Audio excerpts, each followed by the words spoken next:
The pursuit of justice is often portrayed as a precise science, but history reveals a much darker reality.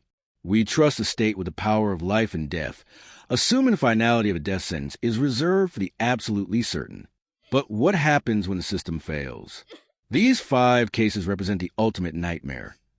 Unresolved mysteries where the state committed the very crime it sought to punish, leaving the real killers to walk free while the innocent paid the ultimate price. To understand how these tragedies occurred, we have to look through the crime formula. Coercion, rushed judgment, inadequate defense, misleading evidence, and the exclusion of truth. In 1944, the small, segregated town of Alcolu, South Carolina, was rocked by the disappearance of 11-year-old Betty June Binnicker and 7-year-old Mary Emma Thames. When their bodies were found in a muddy ditch with their skulls crushed, the town demanded immediate retribution. They chose 14-year-old George Stinney Jr. The investigation was a blur of rushed judgment and coercion. George was interrogated alone, without his parents or a lawyer. Police claimed he confessed, but no written record of that confession exists. During the trial, which lasted only 2 hours, his court-appointed attorney called no witnesses and performed no cross-examination. The jury took just 10 minutes to sentence him to death. On the day of his execution, George was so small he had to sit on a telephone book to reach the headpiece of the electric chair. It wasn't until 2014 that a judge vacated his conviction, citing a total lack of due process. But if George didn't kill those girls, who did? Local whispers have long pointed to the son of a prominent white family, a man who was never questioned. The truth was excluded to satisfy a mob, leaving a double murder technically unsolved and an innocent boy dead. Halfway across the world in 1922, Melbourne, Australia, faced its own trial of the century, following the Gun Alley murder. 12-year-old Alma Turch was found dead, and the public was in an uproar. Colin Campbell Ross, a local wine shop owner, became the prime suspect. The case against him was built on misleading evidence. Specifically, a few strands of hair found on a blanket in his home that a local expert claimed matched the victim. Despite Ross's frantic pleas of innocence, he was hanged. He even left a letter asserting that the day would come when his innocence was proven. That day arrived in the 1990s. Using modern forensic microscopy and DNA analysis, researchers proved the hair did not belong to the victim. Ross was posthumously pardoned in 2008, the first such pardon in Australian history. This leaves a chilling question. Who was the real predator in Gun Alley?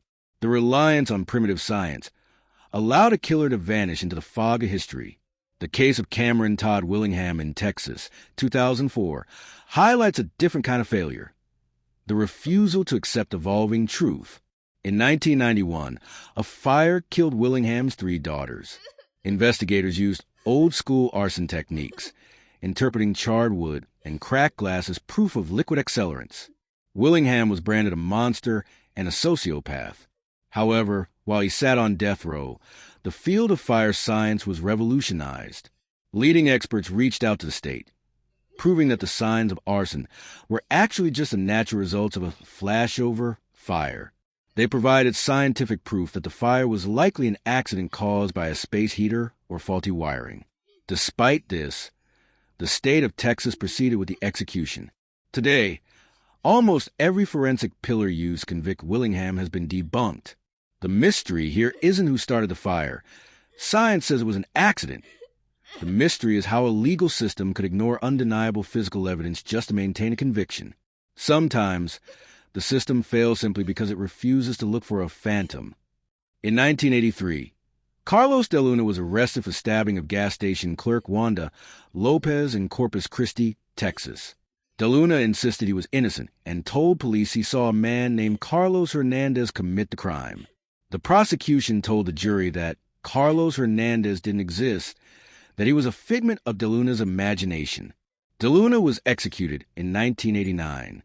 Years later, an exhaustive investigation by the Columbia Human Rights Law Review found that Carlos Hernandez was not only real, but he was a violent criminal who bore a striking resemblance to DeLuna.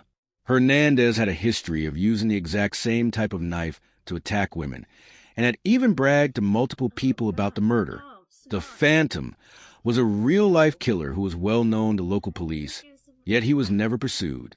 2 men with the same name and the same face, but only one was forced to pay for the other's sin. Finally, we encounter the heartbreaking story of Joe Arity in 1939. Known as the happiest man on death row, Arity had an IQ of 46 and the mental capacity of a 6-year-old. He was coerced into confessing to a rape and murder he couldn't have committed. He wasn't even in the same town when the crime occurred. While he was in prison, he spent his time playing with a toy train, completely unaware of his impending fate. The warden of the prison was so convinced of Arity's innocence that he personally petitioned the governor for mercy, calling Joe the most innocent man who ever lived.